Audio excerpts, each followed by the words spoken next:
안녕하세요. 반갑습니다. 저는 전자책을 쓰고 블로그를 쓰고 그러다 보니까 눈이 굉장히 피곤한 걸 느끼고 있었죠. 그래서 안과에서 처방하는 것도 넣어보기도 했었고, 그런데 최근에 제가 굉장히 눈이 편안한 그런 것을 알게 돼서 그거를 블로그도 썼고 전자책도 썼고, 그래서 이것을 또 유튜브에까지 업로드 해보게 됐습니다. 내용을 한번 말씀드려 볼게요. 눈이 먼저 알아본 미스트. 피부보다 예민한 눈. 지은이 황주영. 저자 황주영은 요가를 오래 가르치며 사람의 몸과 감각을 가까이에서 지켜왔다. 피부보다 먼저 반응하는 것은 늘 눈이라는 사실을 경험으로 알게 되었고, 생활 속 불편함을 기준으로 제품을 바라보는 습관이 생겼다. 이 글은 전문가의 처방이 아니라 하루를 버티며 살아가는 한 사람의 실제 기록이다. 프롤로그. 눈은 버티지 않는다. 피부는 참아도 눈은 바로 신호를 보낸다. 아침에 눈이 뻑뻑하면 그날 하루의 리듬이 흐트러진다. 이 전자책은 좋은 화장품 이야기보다 내 눈이 먼저 반응한 경험을 정리한 기록이다.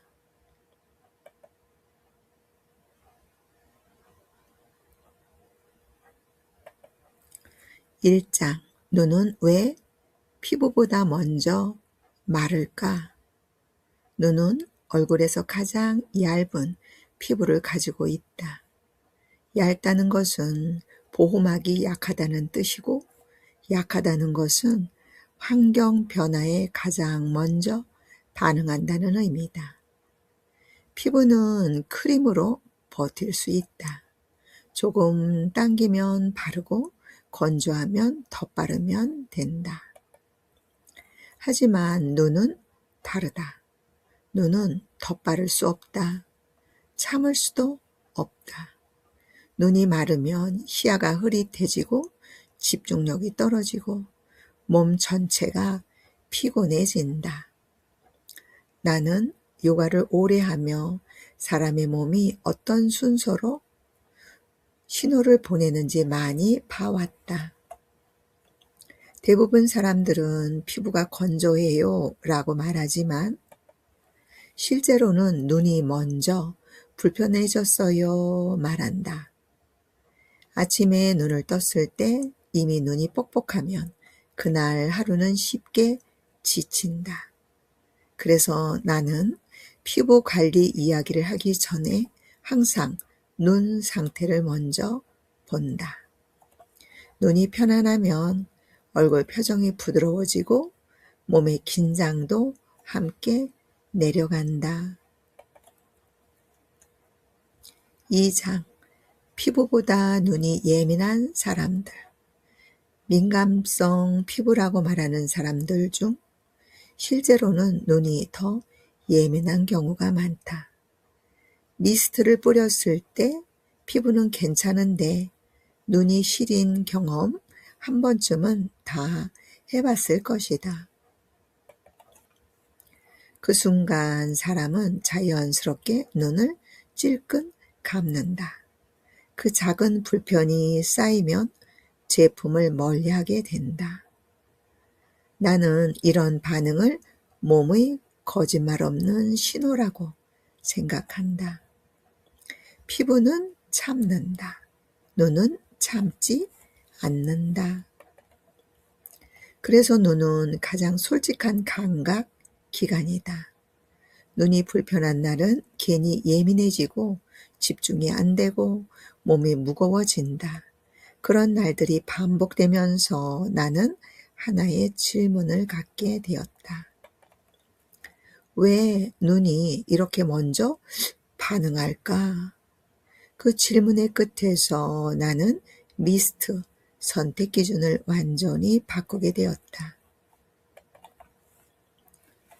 3장 난방과 화면이 만든 일상 변화.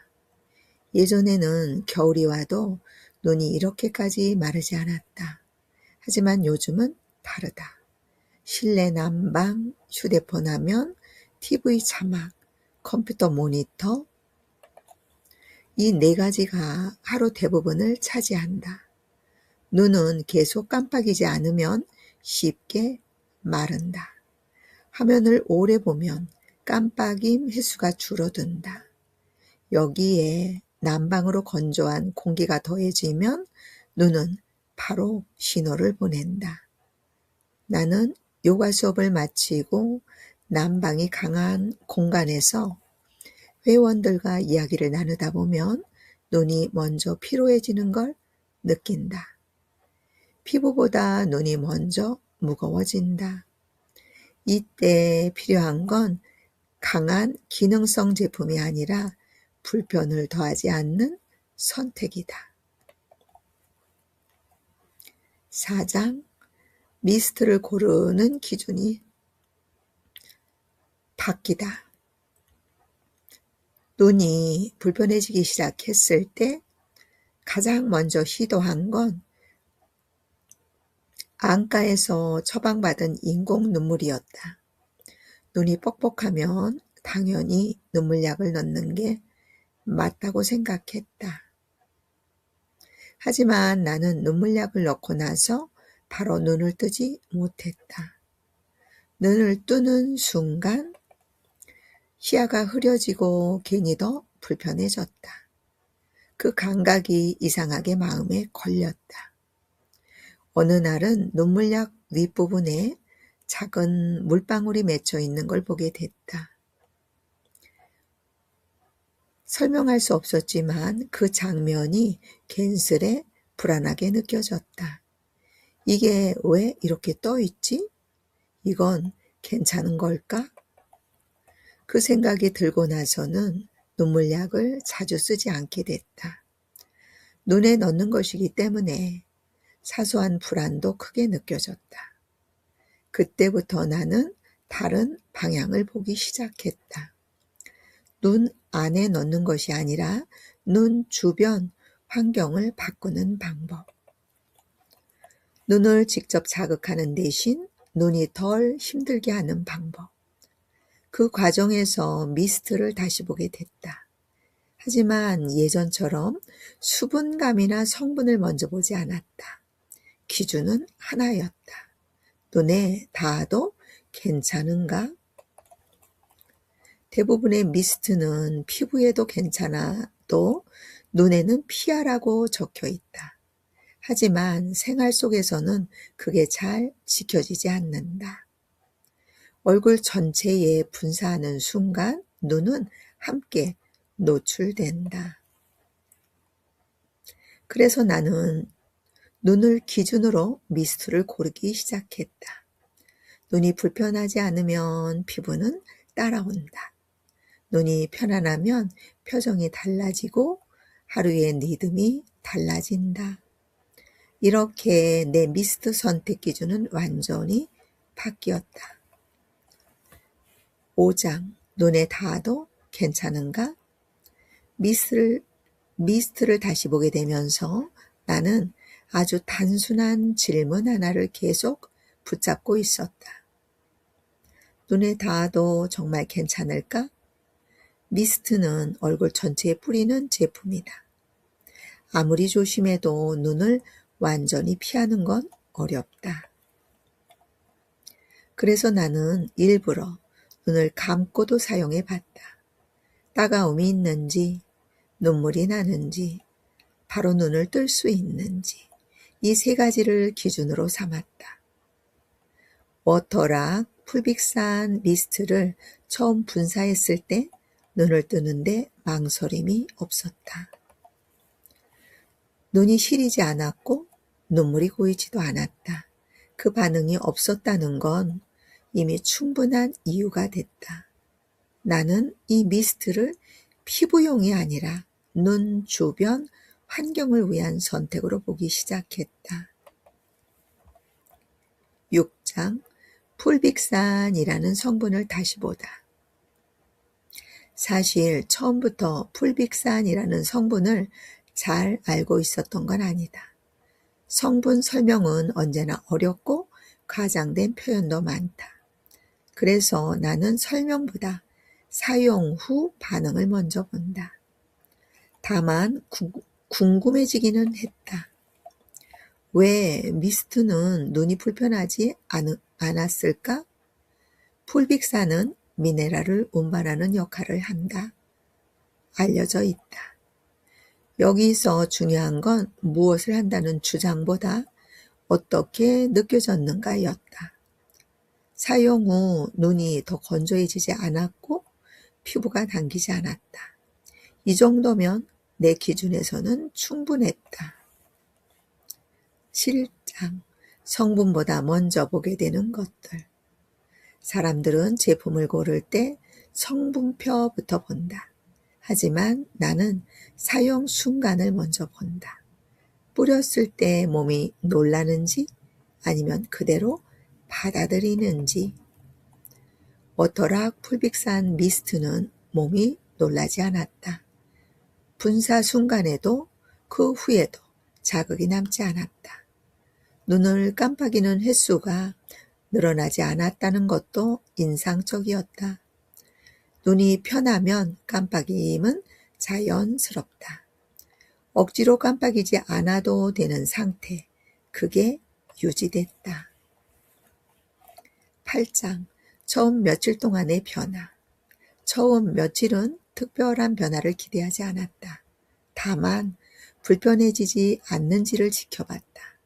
아침에 눈을 떴을 때 눈을 비비지 않아도 됐고 세안 후 눈 주변이 편안했다. 이건 아주 작은 변화처럼 보이지만 생활에서는 크다. 하루를 시작하는 감각이 조금 가벼워졌다. 나는 이런 변화를 기록하기로 했다. 가장하지 않고 느낀 만큼만. 9장. 눈이 편안해지면 하루가 달라진다. 눈이 편안해졌다는 걸 나는 특별한 순간에서 느끼지 않았다. 오히려 아주 평범한 하루에서였다. 아침에 눈을 뜨고 눈을 몇 번 깜빡이는 순간 예전에는 눈이 완전히 열리기까지 시간이 필요했다. 눈곱 때문이 아니라 눈 안쪽이 마른 느낌 때문이었다. 그런데 어느 날 그 과정이 짧아졌다. 눈을 비비지 않아도 바로 일어날 수 있었다. 이건 작은 변화이지만 하루의 시작을 바꾸는 변화였다. 눈이 편안하면 몸이 먼저 긴장을 풀지 않아도 된다. 나는 요가 수업을 하며 사람의 표정을 자주 본다.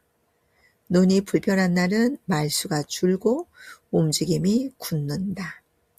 내가 먼저 달라졌고 그 차이를 몸으로 느꼈다. 10장. 피부보다 눈을 기준으로 쓰기 시작했다. 이 미스트를 쓰면서 나는 피부보다 눈을 먼저 체크하게 됐다. 세안 후 피부 당김보다 눈의 상태를 먼저 본다. 눈이 괜찮으면 피부는 자연스럽게 따라온다. 반대로 눈이 불편하면 아무리 피부가 촉촉해도 전체 컨디션은 떨어진다. 그래서 나는 이 미스트를 피부 관리 제품이라기보다 눈 주변 환경을 정돈하는 도구로 사용하게 됐다. 이 기준은 다른 제품을 고를 때도 같이 따라왔다. 11장. 생활 속에서 사용하는 순간들. 나는 이 미스트를 특정 시간에만 쓰지 않는다. 눈이 먼저 피로해질 때 그때 사용한다. 요가 수업을 마친 뒤 난방이 강한 공간에서 오래 머문 뒤 버스를 오래 탄 날 이럴 때 눈이 먼저 신호를 보낸다.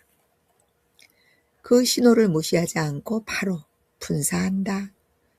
눈을 감고 얼굴 전체에 가볍게 눈이 시리지 않으니 망설임이 없다. 생활 속에서 자연스럽게 쓰게 되는 제품은 드물다. 이 미스트는 그 범주에 들어간다. 12장 민감한 날과 괜찮은 날의 차이. 컨디션이 좋은 날보다 몸이 예민한 날에 이 미스트의 차이가 더 느껴졌다. 잠을 설친 날, 피곤이 쌓인 날, 그럴수록 눈이 먼저 예민해진다. 그런 날에도 이 미스트는 불편을 더하지 않았다. 나는 이 점을 가장 중요하게 본다. 좋은 날에 좋은 건 누구에게나 쉽다.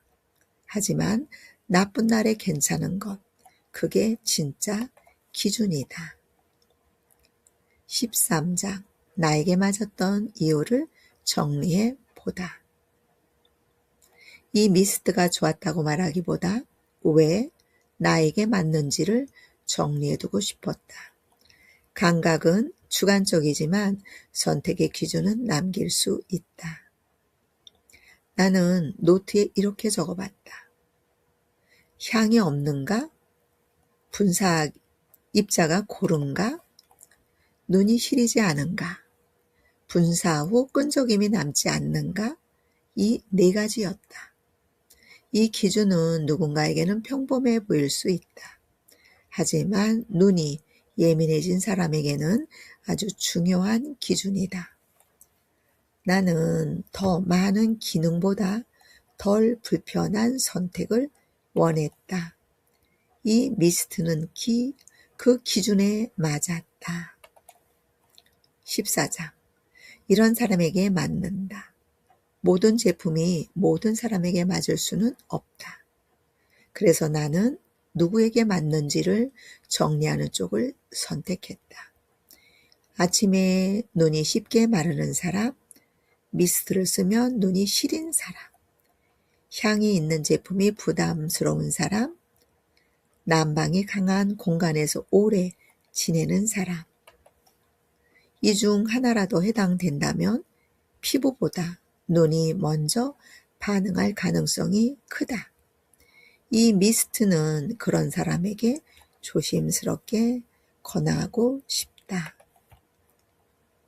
15장 결국 남는 기준. 예전에는 좋다, 나쁘다로 제품을 나눴다. 지금은 다르다. 나에게 맞는가? 불편을 줄여주는가? 그 두 가지면 충분하다.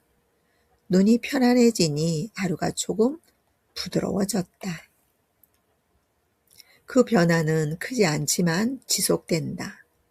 나는 이제 눈의 신호를 무시하지 않는다.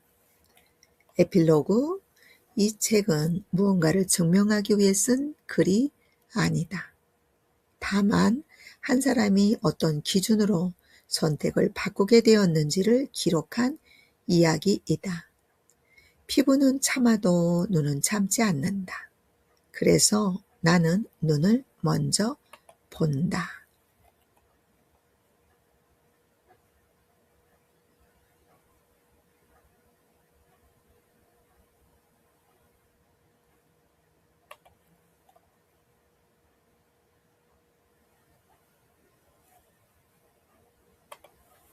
눈은 피부보다 먼저 신호를 보내고 불편하지 않은 선택은 하루의 피로를 줄여든다.